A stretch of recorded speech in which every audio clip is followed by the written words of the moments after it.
नमस्कार, मैं विजेंद्र कुमार सरतमाई सर्विस के एक नए ब्लॉग में आपका फिर से स्वागत है। आज हम आए हैं घनसोली का एरिया, ये साइट सेक्टर 21 है। हाँ, सेक्टर 21 है ये। और आज हम ऑफिस विजिट करने आए हैं perfect cargo packers and moves mister Sunil Poonia के। तो आइए जानते हैं उनसे, सर्विस के बारे में जानते हैं, क्या क्या सर्विस प्रोवाइड करते हैं, कहाँ कहाँ सर्विस प्रोवाइड करते हैं। वैसे ये हमारे से करीब 1 साल से ज़्यादा टाइम हो गया है जुड़े हुए, और उनकी सर्विस भी काफ़ी अच्छी रही है। अब तक किसी भी कस्टमर की कोई कंप्लेंट हमारे पास रजिस्टर नहीं हुई है।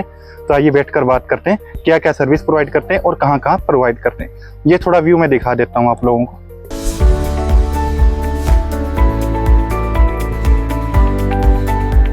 ये खुला एरिया इसलिए है क्योंकि यहाँ पे गाड़ी खड़ी करने में ज़्यादा दिक्कत ना आए। ये यहाँ पर गाड़ियाँ हैं और यहाँ पर गोदाम भी है। यहाँ पे अगर कोई कस्टमर सामान अपना स्टोर करवाना चाहता है कुछ टाइम के लिए, 2 महीने, 4 महीने, 6 महीने, 1 साल, 2 साल के लिए, तो अंदर यहाँ पर सेफ तरीके से स्टोर करके रखते हैं। यहाँ पर ऑफिस भी है और गोदाम भी है।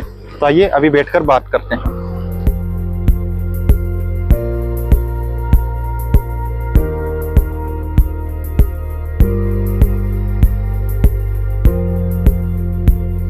नमस्कार जी। नमस्कार।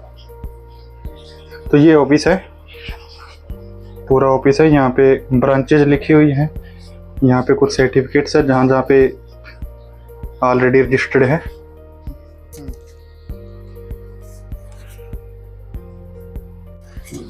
सुनील जी, सबसे पहले आप अपने बिजनेस के बारे में बताइए। आप पैकर्स मूव्स लाइन में कब से हैं और कहाँ कहाँ सर्विस प्रोवाइड करते हैं सर? कौन कौन सी सर्विस प्रोवाइड करते हैं? पैकर्स मूव्स लाइन में मैं वैसे 2004 से हूँ जी। और 2008 में मैंने perfect cargo packers and movers launch किया था जी। और ऑल ओवर इंडिया में सर्विस दे रहा हूँ पैकर्स मूव्स का। जी। सर्विस कौन कौन सी है सर अपनी? Packing, loading, unloading, transportation, car transportation, bike transportation, office shifting, factory shifting, ये सब सर्विस हम लोग दे रहे हैं। होम शिफ्टिंग तो हर कोई करता है, बाकी सारी सर्विस आप प्रोवाइड करते हैं। जी। अच्छा सुनील जी, आप को काफी टाइम हो गए इस इंडस्ट्री में, तो मैं ये पूछना चाहता हूँ कि कभी ऐसा होता है कि आप किसी कस्टमर को कॉल पे कोटेशन देते हैं और एक आप विजिट करके कोटेशन देते हैं।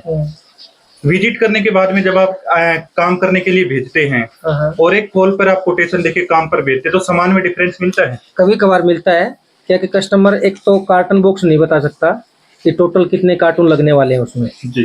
तो उसमें कार्टन बॉक्स में आगे पीछे हो जाता है। कई कस्टमर का क्या होता है, कोई बड़े सामान में भी रह जाता है ताकि वो पूरा सामान नहीं बता पाता है, कई बार ऐसा हो जाता है। जी। तो उसमें हो जाता है कभी कभार ऐसा। उसमें फिर चार्जेस बढ़ने के चांसेस? हाँ, उसमें चार्जेस बढ़ता है। तो कस्टमर के हिसाब से होता है भाई कितना। हम लोग जैसे हमने बोल दिया कि भाई 2000 बढ़ेगा, कस्टमर बोलता है भाई 1000 बढ़ा लो या 1500 बढ़ा लो, तो हम लोग उसके साथ में कोऑर्डिनेट करके करते हैं। वैसे कोटेशन घर पे बुला के लेनी चाहिए? हाँ, घर पे जाके कोटेशन देना चाहिए ताकि कस्टमर को भी परेशानी ना हो, अपने को भी परेशानी ना हो। क्या सामने जाते हैं तो एक तो कस्टमर का अपने को मालूम पड़ जाता है कैसा व्यवहार है, और अपना कस्टमर को मालूम पड़ जाता है, और सामान का पूरा अपने पास एक एक डिटेल आ जाता है, तो उसके हिसाब से आगे परेशानी नहीं होती है। जी। पार्ट लोड और फुल लोड की बात करते हैं सर, तो पार्ट लोड के अंदर कैसी सर्विस रहती है अपनी? पार्ट लोड में क्या होता है, पार्ट लोड में 1-2 दिन आगे पीछे होता है सामान। जी। बाकी सेम पैकिंग वही होना है, लोडिंग अनलोडिंग वही होना है। लेकिन पार्ट लोड में क्या हो जाता है, कई बार गाड़ी में जगह नहीं मिला तो 1 दिन 2 दिन आगे पीछे हो जाता है कस्टमर को। यानी सामान डिलीवरी में थोड़ा बहुत फर्क पड़ता है। और टाइम में फर्क पड़ता है। डायरेक्ट गाड़ी जल्दी पहुंचती है और पार्ट लोड 1-2 दिन आगे पीछे होता है, तो टाइम में फर्क पड़ता है। सर जी, महीने में कितनी पैकिंग हो जाती है अपनी? हम लोग करते हैं 60 से 75 तक पैकिंग करते हैं। यानी कि महीने के अंदर या साल में पकड़े तो लगभग 800-900 हो जाती है। तो 800-900 पैकिंग कोई छोटा नंबर तो नहीं है जी। इतना पैकिंग हम लोग करते हैं जी।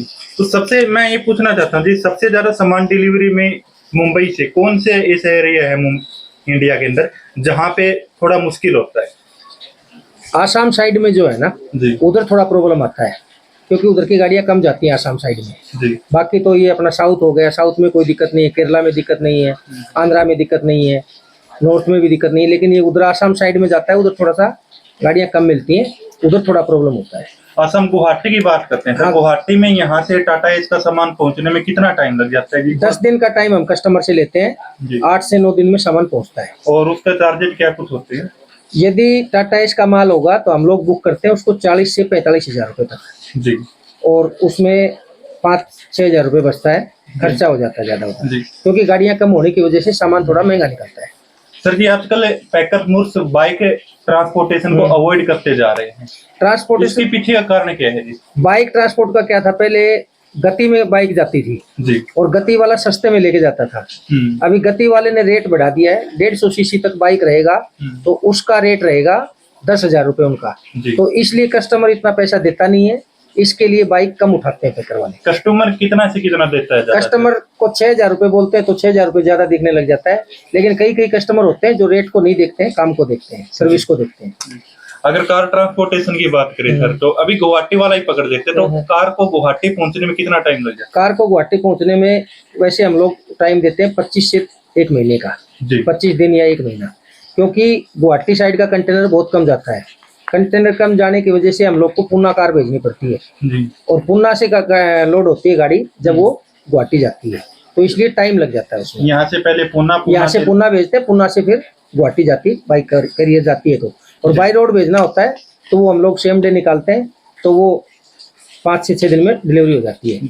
लेकिन वैसे गुवाहाटी की बात करते हैं तो गुवाहाटी तक हमें कार को बाय रोड पहुंचाना चाहिए या फिर कैरियर के? नहीं, कैरियर से जाना चाहिए। कार तो कहीं भी रहेगी तो उधर कैरियर से भेजेंगे तो फायदा है जी। क्योंकि कल न कुछ भी नुकसान हो जाता है, गाड़ी एक्सीडेंट हो जाती है और कुछ आ जाती है तो वो पैकर्स वाले को परेशानी खड़ी हो जाती है उसके लिए। अगर कस्टमर बोल दे मुझे 10 दिन में चाहिए तो फिर बाई रोड ही भेजना पड़ेगा, या फिर उनको बोलना पड़ेगा सिंगल कार कैरियर जो होता है वो ले लो आप और सिंगल कार कैरियर का भाड़ा पे करो आप, तो उसके हिसाब से आपको 10 दिन में मिल जाएगी। उसमें क्या कुछ भाड़ा रहता है जी? कार कैरियर का, सिंगल कार कैरियर का कम से कम भी मिलेगा उधर का तो 1.5 लाख से ऊपर मिलेगा। 1.5 लाख। और अगर शेयरिंग में कैरियर की बात करें? शेयरिंग में कैरियर की बात करते हैं तो 35,000 रुपीज में बेचते हैं कार। और बाय रोड जाए तो? बाई रोड का भी सेम ही रेट, कार कैरियर जो वाला जो होता है वो सेम ही रेट लेता है, 35-40 के आसपास। तो ये थे सुनील जी जिनसे हमने काफी इंपॉर्टेंट बात की थी सर्विस के बारे में, और सर्विस से रिलेटेड जो कस्टमर की कुछ इंक्वायरीज होती है जिनका उनका पता होना चाहिए, तो हमने वो कवर करने की कोशिश की। अगर आपके कोई क्वेश्चन है, कोई इंक्वायरी है, तो आप कमेंट बॉक्स में जरूर डालिए ताकि हम आगे आने वाले ब्लॉग में उसे कवर कर सके। दोस्तों हमारा मेन पर्पज है आपको पैकिंग एंड मूविंग सर्विस से रिलेटेड आपको अवेयर करना कि ये काम होता कैसे है और इसका प्रोसेस क्या होता है। तो मिलते हैं नेक्स्ट ब्लॉग में, तब तक के लिए नमस्कार। Get to like, share or subscribe. Visit